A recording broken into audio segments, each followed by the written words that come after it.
What's going on, y'all? This is Mike Brown, and I want to welcome you to this week's episode of The Art of Letting Go. If you haven't already, please make sure you hit the subscribe on whatever service that you're listening to this podcast. Also, rate the show and review it. Got a really special show in store for y'all. I have a conversation with my friend and collaborator, DDM. He is one of the dopest artists that I've met, from his visuals to his music and just everything and how he combines it and creates worlds. And I really wanted to shine the light on him for y'all to see the worlds that he's building as well. So as you listen to the show, I hope you feel inspired. I hope that the conversation gets you through your day, your week, or wherever you're at in your life. And yeah, let's all enjoy the show. Yo, what up? This is Mike Brown, and this is The Art of Letting Go. When I tell you my body is in pain, my body is in pain. I just got back in town from a basketball tournament. I was in Orlando this past weekend, playing in a gay basketball tournament. Happy Pride, by the way, for everybody that's listening, however you celebrate. But I played in this tournament. I haven't played basketball in over a year and a half. And when I tell you, initially, I didn't feel prepared for this. I wasn't practicing. I just wasn't putting the effort into basketball, but I knew I was ready to get back into it. So I started shooting around a couple of days before the tournament, and my shot was awful. For those that know, I do have a jump shot, but it's been pretty bad lately. And when I got to the court, I just really allowed myself to be where I was at today. You know, I'm 38 years old now. I weigh 210 pounds. It's probably the biggest that I've been in my life. And I just didn't want to overthink. I didn't want to psych myself out of not being able to play. So, you know, before I got on the court every game, I took a couple of breaths to myself, took 3 breaths just to be present, to not think about if I'm going to hit that shot or not, or if I have the energy or the wind to stay in the game as long as I need to. And those breaths helped me so much because, you know, I've been playing basketball since I was in the 4th grade. So my IQ is there. You know, I understand the game. And playing this time around, I really was just able to understand how much of the game is mental, and relating that to life, how much of life is really about your mindset and your mental. As I'm reflecting on this basketball tournament, I'm thinking about, you know, it's Pride Month, and there isn't enough light on queer sports, queer athletic community. And I think about all of these subcultures that I've been a part of, whether it's ballroom or even being a queer hip hop artist. And that is why I wanted to release this episode today with DDM, because he is a queer artist, but more than just being a queer artist, he's just a dope artist. And, you know, so often us as creatives, us as queer people, we get limited by the boxes that society wants to place us in. But then you have people like myself, people like DDM, that jump out of those boxes, that release ourselves from those spaces and create our own worlds. And those worlds just are so beautiful. You know, I look at DDM's world of being like hip hop, pop culture, wrestling, and all of these things mashed into one, and even my own, and being able to invite people into those worlds that want to be a part of them. Something special about that.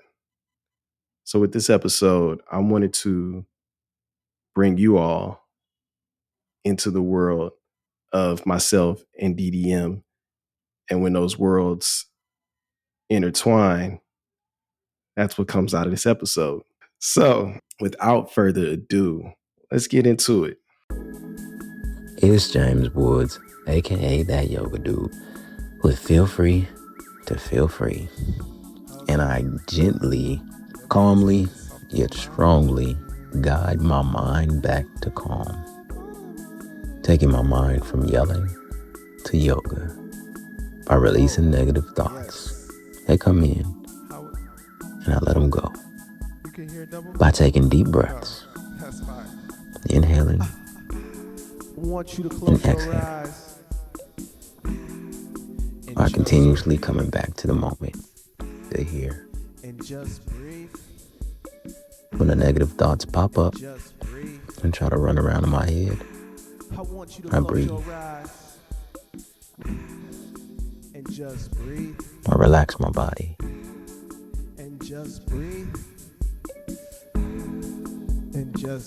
And I picture myself in the moment, peaceful, calm, beautiful, relaxing, chilling, safe. I notice how my body shifts toward this place of peace and calm. And I notice how my mind feels more anchored and relaxed. Being in this moment. Letting go of what I should have, could have, would have done. Not thinking about what's about to happen, finna happen, should happen. And breathing. Maybe even a smile. As always, feel free to feel free. And namaste. Peace.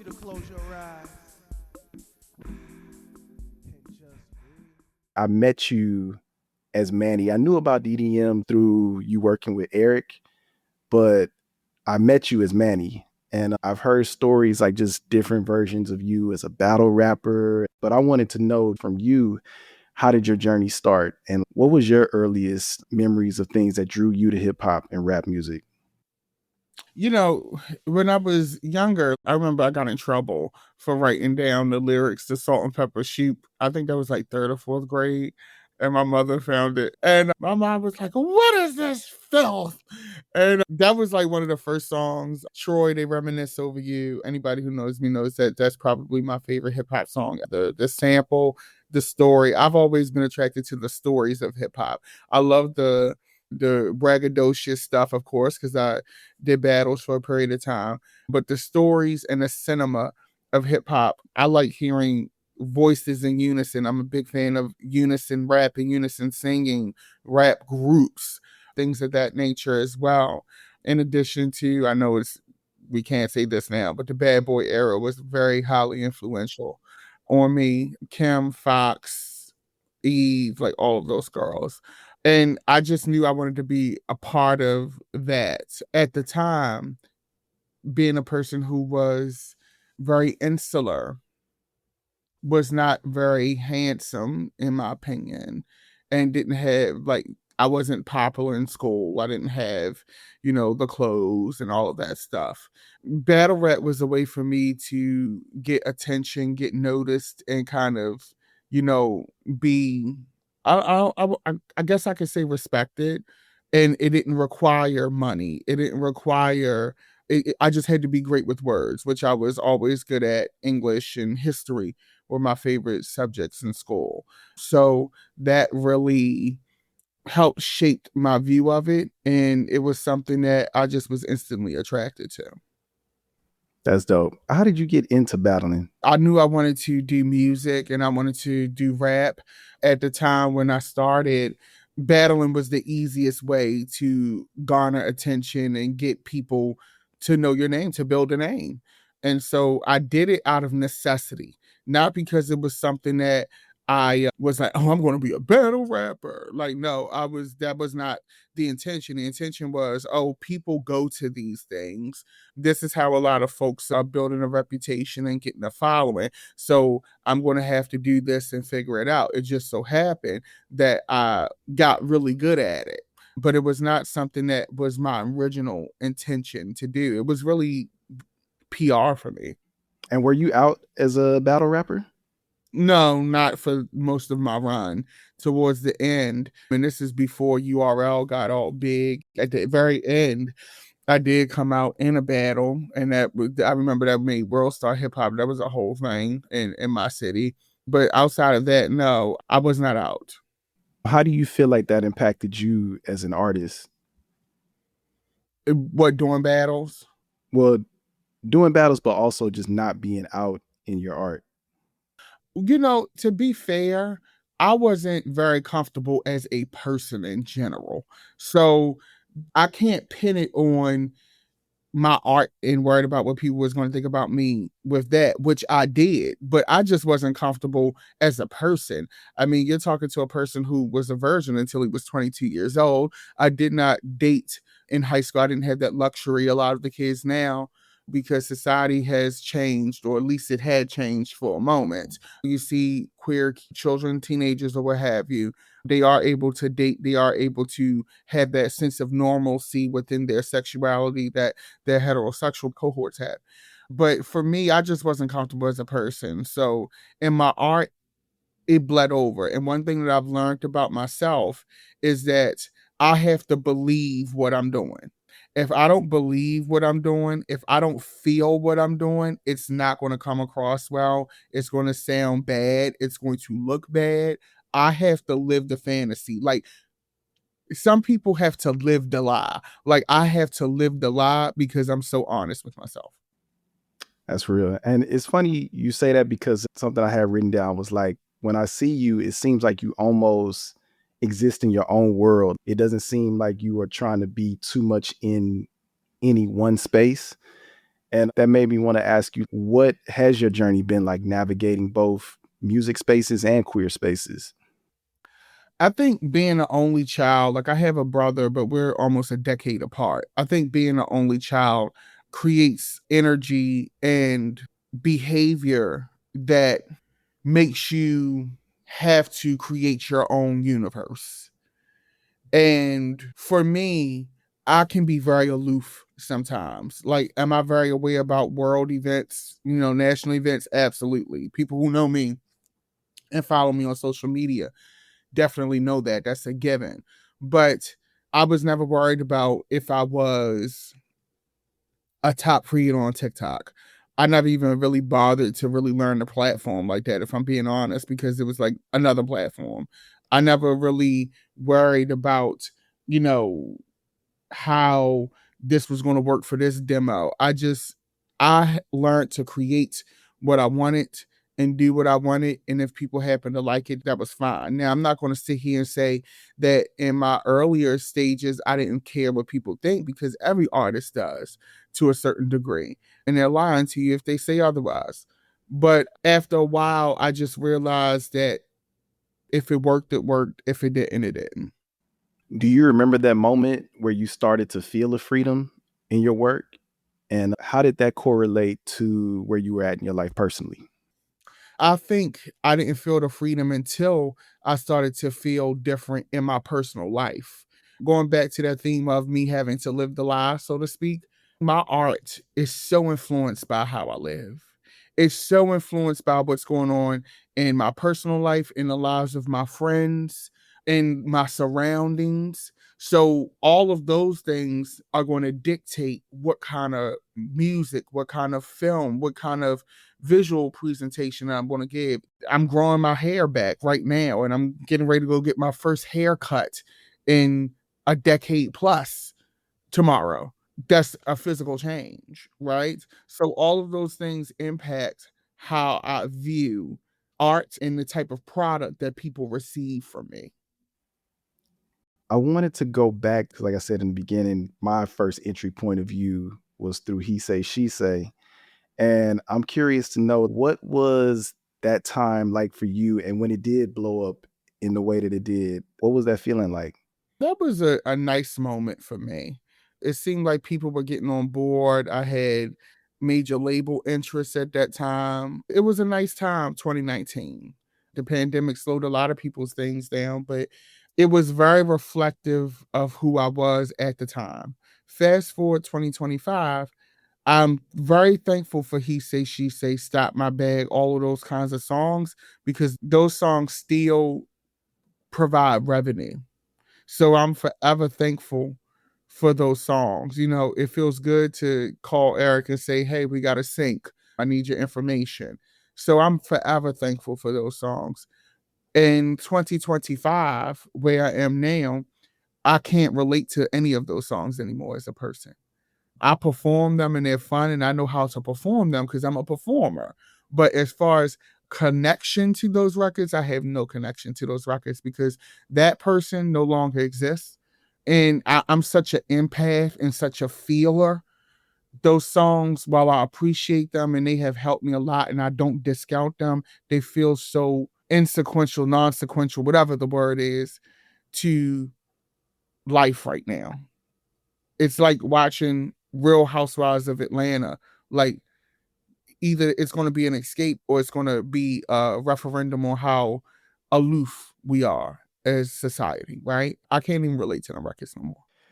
That's so real. And I think I wish more people understood that, but also I understand that everybody's not a creative, but people hold us as creatives to a place that impacted their lives and just want that from us. As a creative, like, how do you not allow yourself to get caught up in what other people want from you? If I'm being 100% transparent and honest, I think I have that freedom because I wasn't mega successful. So there's nothing for me to live up to. I haven't sold 2 million records or had a billion streams. I haven't been on, Seth Meyers' couch or talk to Oprah or any of those types of things. So that pressure isn't there. So for me, while some people know my records and they'll recognize me on the street or from social media, things like that, I am not famous. So I do not have that weight to carry. I just don't have that kind of pressure. And you know what? Sometimes I feel like for artists, it's almost like fear of allowing yourself to go other places. It's not even an external pressure sometimes to be something else. If anything, the pressure I put on myself, like with my new project, I'm actually working on 2 projects at the same time. I'm putting out a mini mixtape called Gold Dust for WrestleMania because I'm like a huge wrestling fan. So I'm doing something just to regenerate and let people know. I put out 1984 November and people are like, oh, okay, yes. But this is like Gold Dust is a rap, like a rap record, which people want from me and I would not give them since Battle of Omar in 2020. But being a wrestling fan and wanting to talk about these stories, see, I have to be inspired. That inspired me to want to rap, right?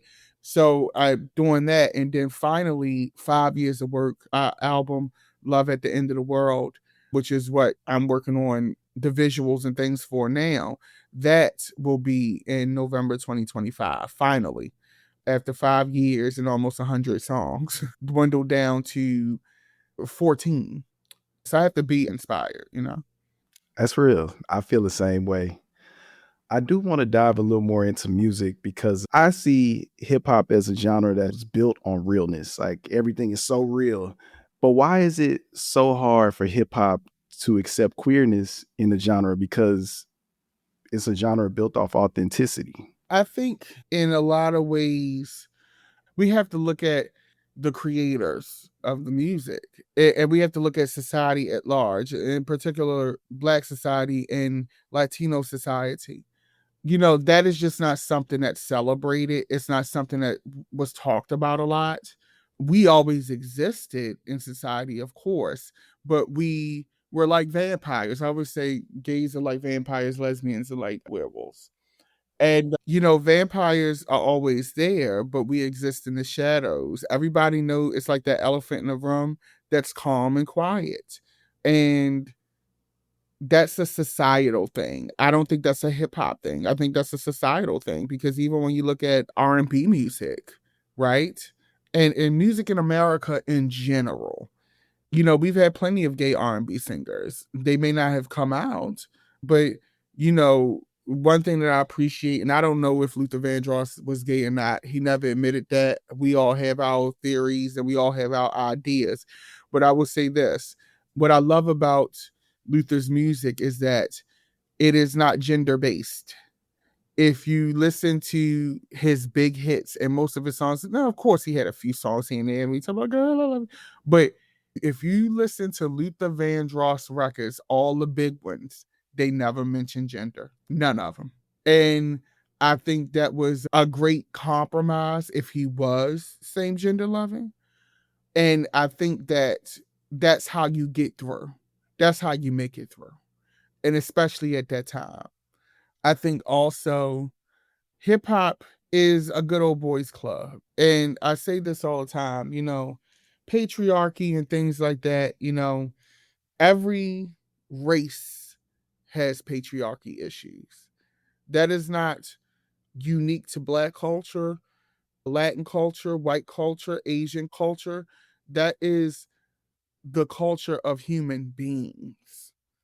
And so that's why for queers in hip hop, it is what it is. You have some folks that have managed to cut through. And the thing is, we've had gays in hip hop already that have been famous. They just weren't out, right? And so I think there was a race at one point in time to be the out Eminem, like to be that person. And I think that race has kind of ended. And I think that you just make what you make. And I think we're seeing a lot of queer influence in hip hop. A lot of, you look at NLE Chopper and things like that. And, you know, it's just like one of those things where now that shock value or that gasp has kind of been deflated. And now you just gotta make the record. Yeah, that's real. I wanted to ask you, what does success look like for you on your terms? For me, it's all about making bodies of work that I'm proud of. It's all about putting out a vision, a messaging, and if people receive the messaging, I'm happy. If I'm able to showcase my work, I'm happy. If it gets picked up on a TV show, that's great. But I have eclipsed the hunger for major mainstream success in my life. I don't want to say I don't care, but I'm just not as bothered because when I wake up in the morning, due to God's grace, I have a home. I'm able to support myself.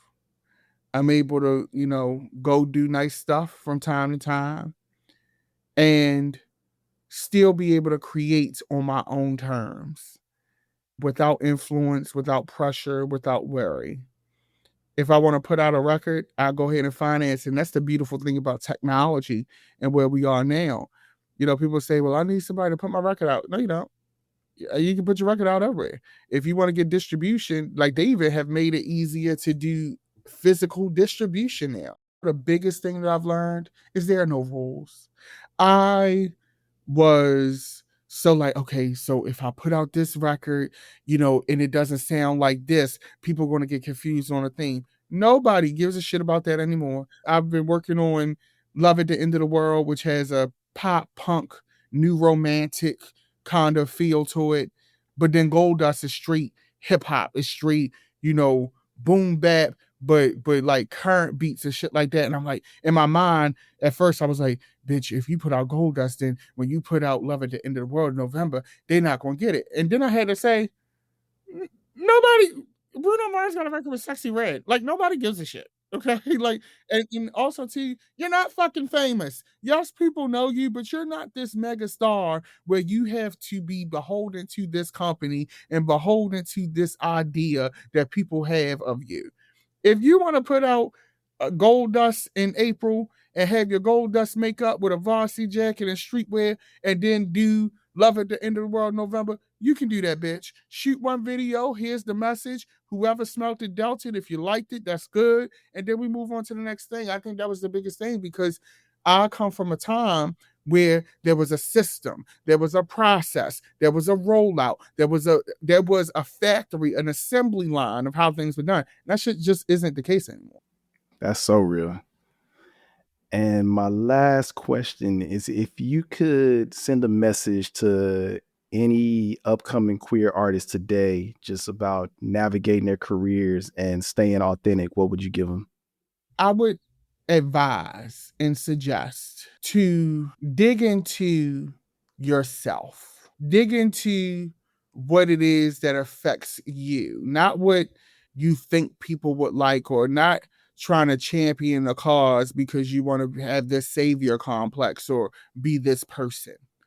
Write about your life. And the reason I say that is because when you do that, no matter what color you are, what gender you are, what sexual preference you have, people will find you and relate. That's what my suggestion would be. Live your life and write it.